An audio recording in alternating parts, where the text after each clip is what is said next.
My name is Yasmin Lopez. This is in regard to question 2. So James Madison wasn't denying democracy, but he definitely saw the flaws and the cracks within it. This definitely did give me a lot of insight to what democracy really is.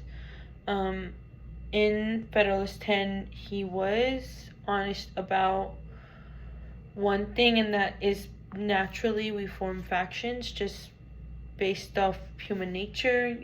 We group things and kind of become cliquish in a sense, where when it comes to things like political opinions, morale, hobbies, money, and when one of those groups becomes the majority, things get messy.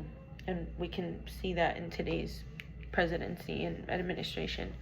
So I did read that he did not trust pure democracy. Well, it seems like he did not trust pure democracy, where the 51% of people could make decisions for everybody.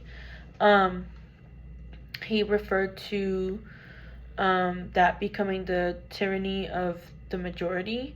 When you have a majority, things can get caught up with emotions, self-interest,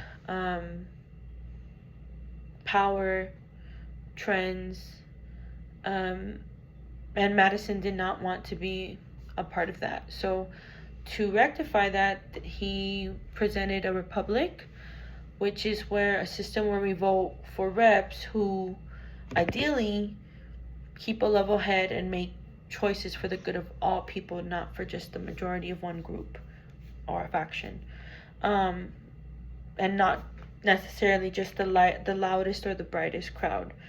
The United States is a very broad and diverse country, and with something like that, it's harder for one group to take over. So that means more fairness, more justice, more balance, and people's voices can actually be heard.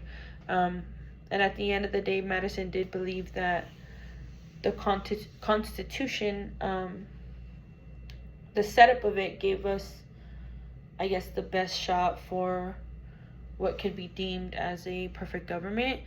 I'm sorry, not to be deemed as what would be a perfect government, but protecting people, from each other, because you can't really make a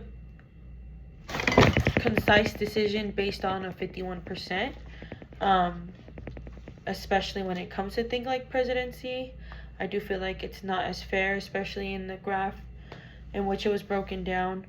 I feel like a republic would indicate more of a fair shot for everybody, and I don't feel that a country with freedom would be able to be that based off of a majority rule.